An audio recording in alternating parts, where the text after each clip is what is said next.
My name is Paul Wolf. I am president of the New York Coalition for Open Government. We are a nonpartisan, nonprofit organization dedicated to transparency in government. And we've released a series of reports the past few years. We started out as a local group in the Buffalo-Niagara area. Franklin, if you could just mute your microphone, that would be great. This week is Sunshine Week, where across the country, news reporters and journalists and the public in general celebrates the importance of a free press and an open government. And we do it during this week because tomorrow is James Madison's birthday. And he wrote the Bill of Rights to the U.S. Constitution, including the First Amendment, which guarantees a free press. So a very critical part of our country. And tomorrow, March 16th, is also National Freedom of Information Day, where we celebrate the importance of the Freedom of Information laws. So with that in mind, we thought this week would be a great week to draw attention to some legislation that's been introduced in the legislature, and we'll have legislator Amy Paulin discuss that in a minute. But first, I want to talk about some of the things we've found in the reports that we've done. So we just recently released a report regarding villages across New York State, where we took a look at 20 villages. And we found in that report that 70% are not posting their meeting documents online. And that's just a huge problem with informing the public. I mean, when you go to a meeting or watch a meeting, you should be able to see the meeting documents that are being discussed and voted on. Last year, we did a similar study regarding cities and towns. And we found there that 20% were not posting their meeting documents. In 2019, we did school boards and found that 40% were not posting their meeting documents. And we also took a look at college boards, Board of Trustees, and there 90% were not posting their meeting documents. So it's a problem. And fortunately, legislator Paulin has introduced legislation to address that, and she'll talk about that. And the other thing that we're focusing on is the importance of meeting videos. With the pandemic, the governor's emergency order has mandated that if a board is not meeting in public, they have to live stream the meeting and post a video of the meeting afterwards. And this has been huge for the public. In the past, a handful of people would actually physically attend a meeting, but with the help of technology, we're seeing thousands of people view meetings. In Buffalo, 18,000 people recently viewed a city council meeting through Facebook. In the city of Ogdensburg, which has a population up north of 10,000 people, 3,000 people signed on to watch a city council meeting. So it's been huge.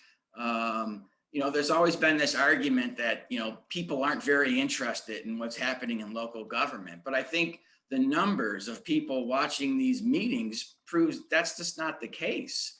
If you make it easy for people to watch from the comfort of their home through their computers and phones, they are interested. They may not be able to physically attend a meeting, but I think the numbers show the interest that's there. So, and the second thing we're going to talk about, this Freedom of Information Law. We did a report in 2019 where we sent the same FOIL request to different municipalities, and we asked for copies of emails and text messages for like a 2-week period. And the point was just to see how would they respond, how quickly they would respond, would they deny the request, and also would they charge for the request. And fortunately, most did not charge for an electronic document like texts or emails, but the town of Hamburg, just outside of Buffalo, wanted to charge us $600 to get copies of emails and text messages. Needless to say, we did not pay for that. We said thanks, but no thanks. But it's just an example of the fees that can be involved. And legislator Paulin has introduced a bill regarding that issue as well. So without further ado, I will turn it over to legislator Paulin to have her explain these two bills that she's introduced, and then we'll open it up to questions. Thanks so much, Paul. The first bill was I had done the original law that required documents to be made available to the public, and we had put in a phrase to the extent practicable, because when I honestly in the beginning didn't even want, but I was persuaded that there might be times where the documents might be too big, or they were achieved last minute, or what have you, so that it really was a phrase that was needed in order to accommodate practically what was happening. And instead, it's been used as a way to evade the law, because as was stated, there can't be that many times where it's not practicable to make those documents available. And the reason we want to have the documents available is because the public is smart. The public can offer insightful views that can help steer the public process in a positive way. And we want to have that's valuable. And we want to have that valuable experience from the public available to elected officials when they're making decisions. And they can only do that if they have the material, the same material that's made available to the elected officials. They can only offer insightful views if they have the information on which to judge. So I remember long time ago now, but when I was prior to running, I was president of the League of Women Voters, and I used to monitor county board meetings. And it was very much a problem. I would be physically at the meeting and I wasn't given a copy of the material. And you not only couldn't you follow along, you really couldn't tell what they were talking about, what information was discussed, or any of that. So this was personal for me, and which is why I did the original bill. But now that we know people are evading it and public bodies are evading it, we have to change it again. So that's the impetus. The second aspect of the bill is video recordings, and that really speaks to what Paul was talking about. So many more people are paying attention now, and you don't want to lose that. And you also, we've a lot of negatives from the pandemic, clearly, but this is a positive, and increasing public participation is a positive. So the video postings and recordings of meetings is a learning experience that we've really had from the pandemic, and we want to be able to continue that. The second bill, FOIL fees, I know, I think that because of the erratic nature of what's happening out there, with some being charged, some not being charged, and an email, essentially, you press the button and you can send it. It should, once you can reduce it into that form, public should not be charged. So again, that speaks to making sure that the public has access to information and can be a valuable player in government. So that's really the essence of the two bills. And, I'm looking forward to, pushing them hard and trying to get them past this session.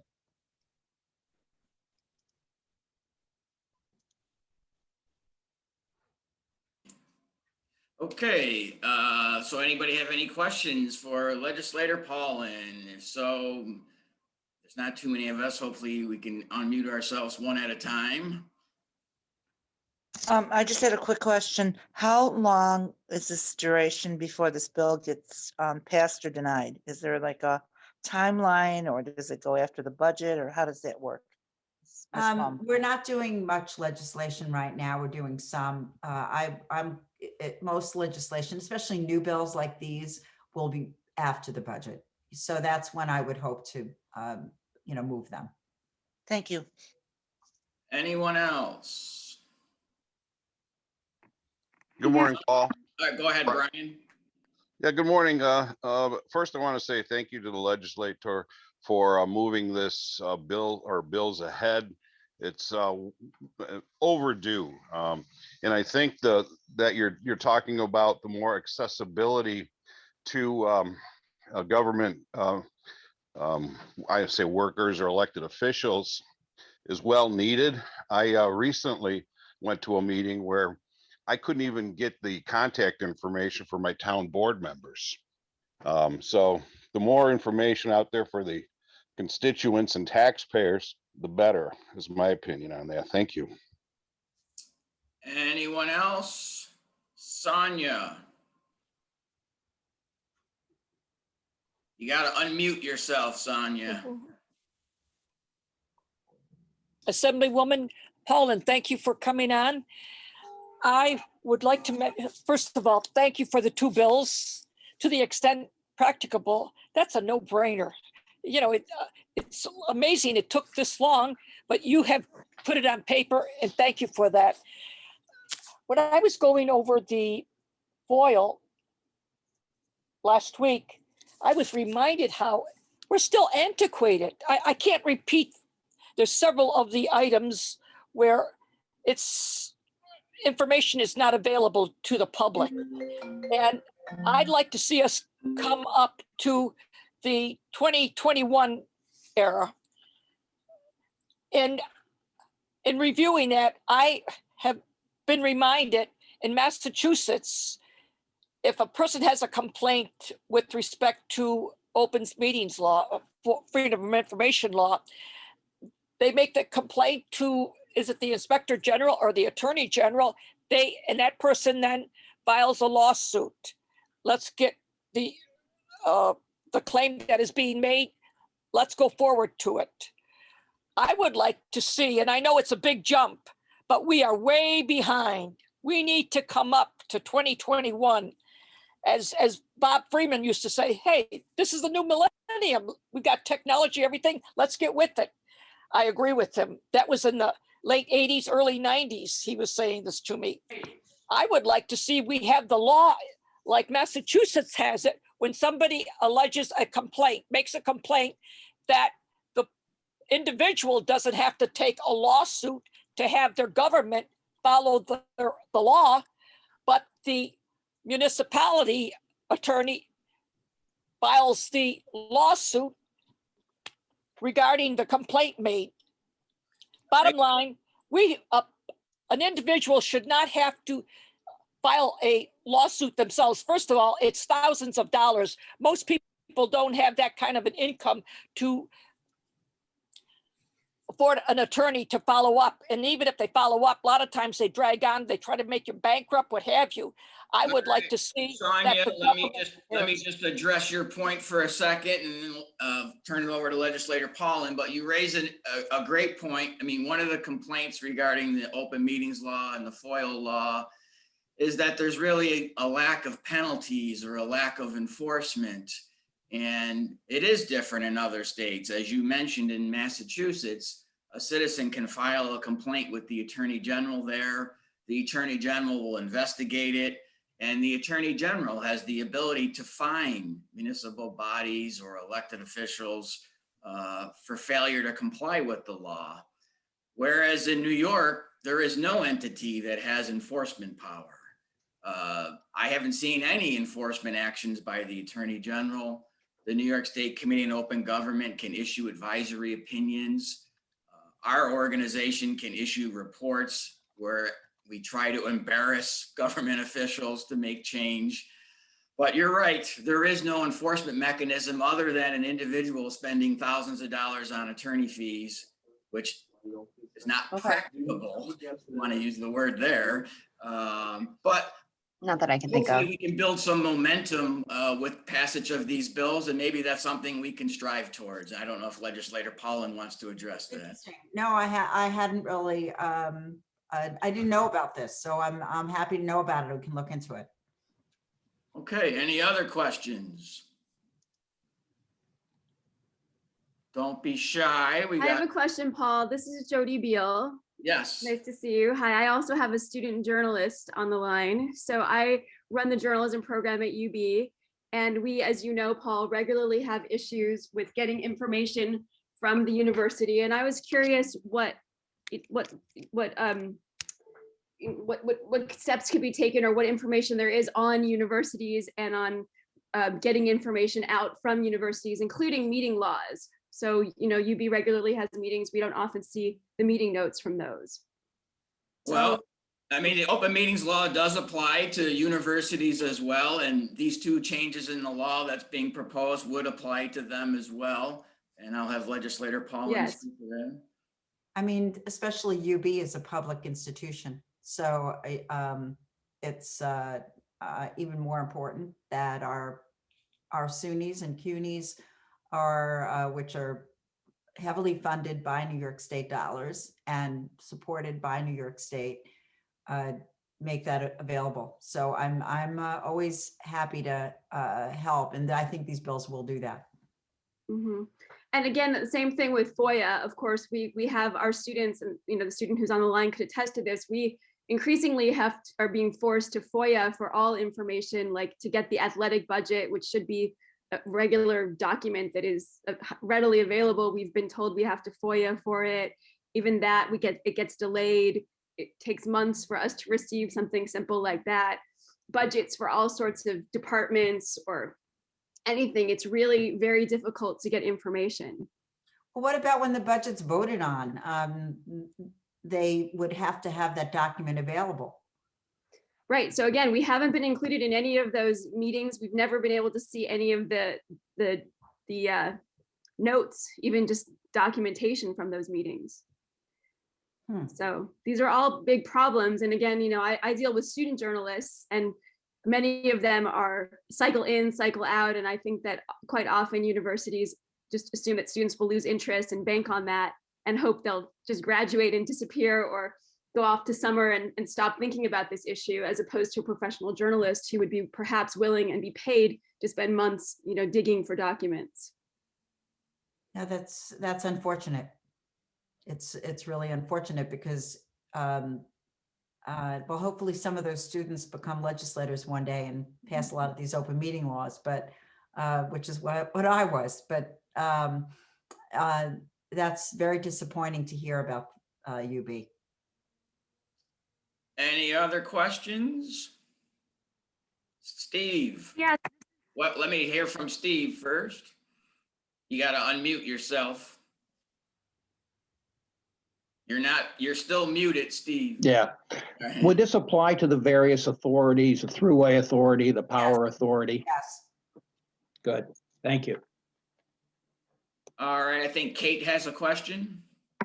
Hi, yeah, I do. Thank you so much. So this is Kate with Johnson Newspapers. That includes Watertown Daily Times. I've got two questions. So first, can either of you give some examples of what type of documents you're seeing that are being, you know, that officials aren't releasing to the extent practicable? What I'm curious what they're using that to define or use against. And also, I'm curious if during the pandemic, I know that the coalition had released a study before about how things were going, where transparency obviously was affected, and people not going to meetings in person. So have you heard, have things improved at all now that, you know, the infection rate is lower? I just was looking for an update on that too. Thanks. Well, from the coalition's perspective, we just did a study recently on villages. And I mean, 35% of villages of the 20 we looked at weren't even posting a meeting agenda. I mean, people had no idea what was even on the agenda. And then 70% were not posting meeting documents, just nothing. I mean, there's just an agenda of the topics to be discussed. So it's not a matter of picking and choosing what documents they're posting. They either typically post them all or they post none of them. In my town of Amherst, to their credit, sometimes they put up 400, 500 pages for their meetings. They just scan the entire meeting packet that's in front of board members. And that's what we'd like to, and it's not hard to do. You're just, scanning the document that you're already copying and posting it online. So, and as far as pandemic goes, I think just video meetings, while not ideal, have been huge as far as the public participating and observing what's happening. And one of the bills that the legislator has introduced is to continue that. I think hopefully in the future we will do both. We will have in-person meetings, but the meeting will be live streamed. It will be recorded and posted online. So that way, if you can't make the meeting, you can watch it at a later time. Legislator Paulin. Sorry, I was having a coughing fit. I think that, we know that during the pandemic, there was very little in-person interaction. Sorry. And which means that it's very likely that all of the documents for a meeting were sent electronically to the board members. Oh, sorry. So if they could be electronically sent, then they could be electronically posted and linked to websites. So that means that phrase that we're taking out is exactly what's needed, because it could have been done and it wasn't done. So it's not, I think it's just a matter of habit. It's a matter of will, and hopefully now there's more public demand, so that in communities that where people weren't paying attention, now they might be, and they might be asking for it. And so, the law, obviously changing the law is addressing that point in a bigger way. So I would just say, its time has come. There's no question that during this pandemic, everyone has learned to adjust and to do things differently. And what we're changing is a reflection of that. Any other questions? I guess I'm curious about when you're talking about those documents. You referenced agendas a little bit. What other types of documents are we talking about that we think that changing this law will really help to publicize more frequently? Can you give examples of what it will hopefully open up more readily? Sure. Look, I was on the village board in my town for 4 years. And the variety of documents range from budget information to proposed laws that you're thinking of doing, drafts. It's really a variety. I don't know that you have, one type. Every meeting, there would be different things discussed. Proposals that the staff was bringing to the board.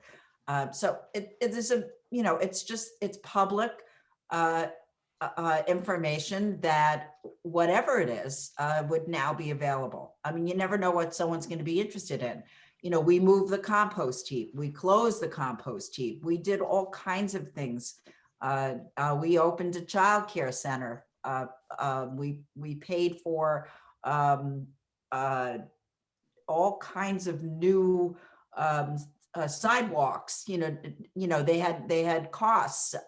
So those are just a few examples of what a town or village could do. I mean, there's so many, and that would all now be we'd ensure that the information was available beforehand. Thank you so much.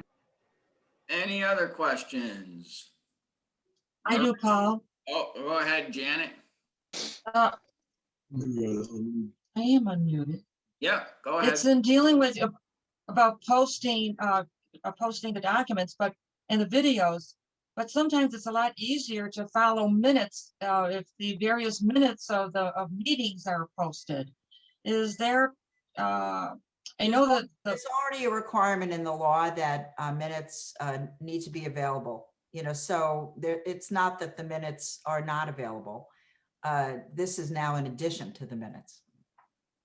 it's law that they need to be posted online. No, it's not law that they have to be posted, just available, you know, for someone who requests within I mean, 2. that's something that we hope to address in the future, is to mandate posting of meeting minutes. Right now, it's not mandated that they be posted online, just that if someone asks for them, they get them.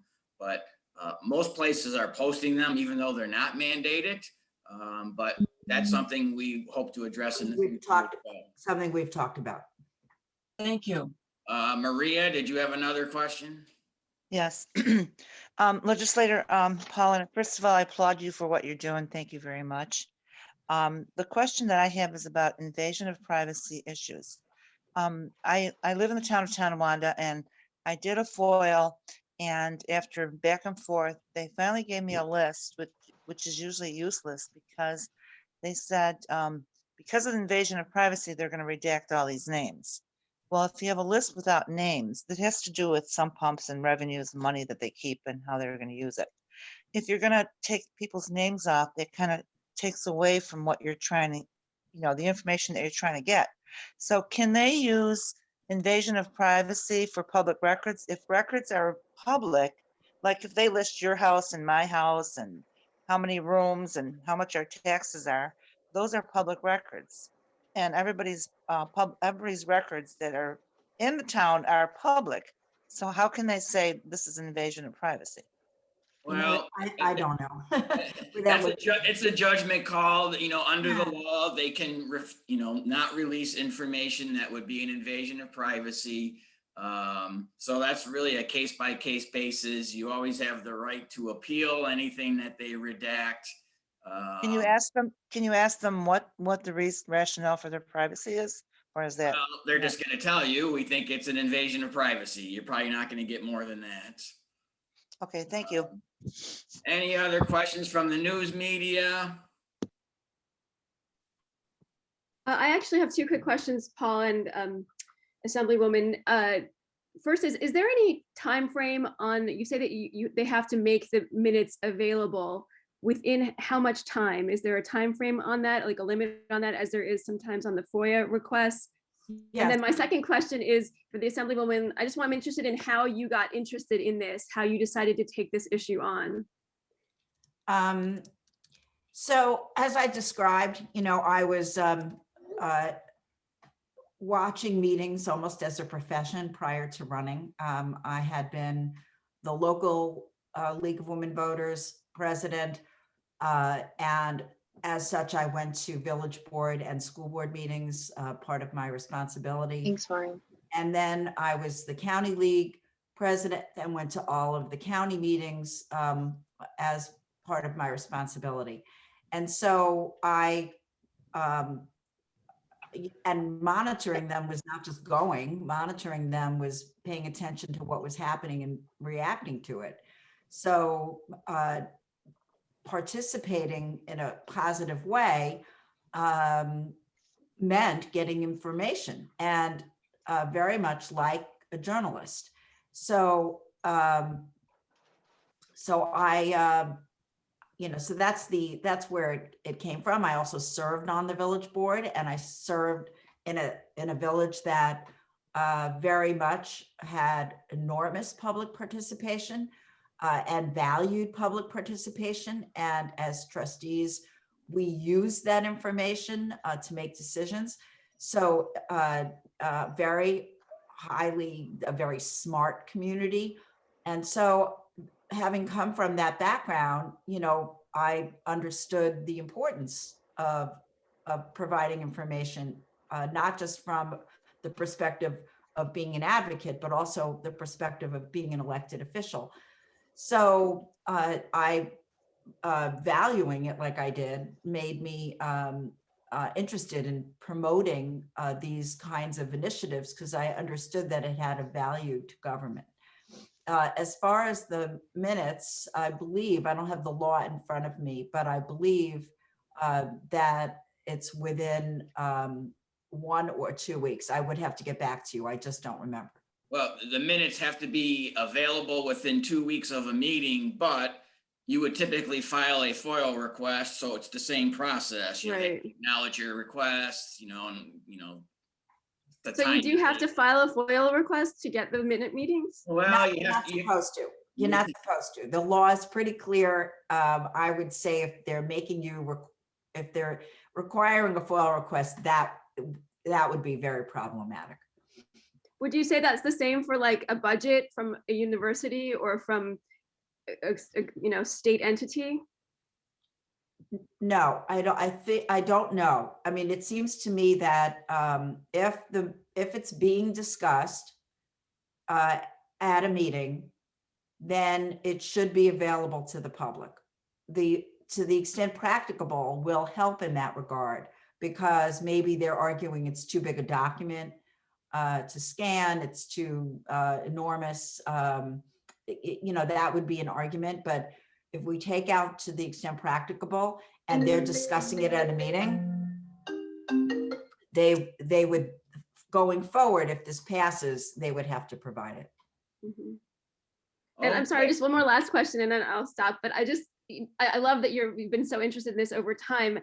How come like right now this became part of your, became interesting to you, or how did it come across, across your desk to do this now? Well, I've done many open meetings bills and FOIL bills since I've started, including the one that we have in front of us, which first put the information out there, which came out of my desire to make that available, right, from my background. And, but when I originally had the bill before the governor's office, we could only get it done if we put in the words "to the extent practicable," because there was so much pushback from NYCOM and NYSAC. So we agreed. And now we have evidence that it's not working. Until you have that evidence that it's a bit arbitrary, that use of those 3 words, right, or 4 words, to the extent, you can't make a change in the law because nobody's saying that there's a reason to change it. But now we know that there is. So, all things come in good time. So yes, thank you so much. Well, I'm going to wrap it up there. I want to thank Legislator Paulin for introducing these bills and for taking the time today to explain them to us. I will be, emailing the video out to any news media that are interested to shoot me an email. And hopefully we will see these passed into law at some point in the future. So we'll end it there and say thank you so much for joining us. thank you.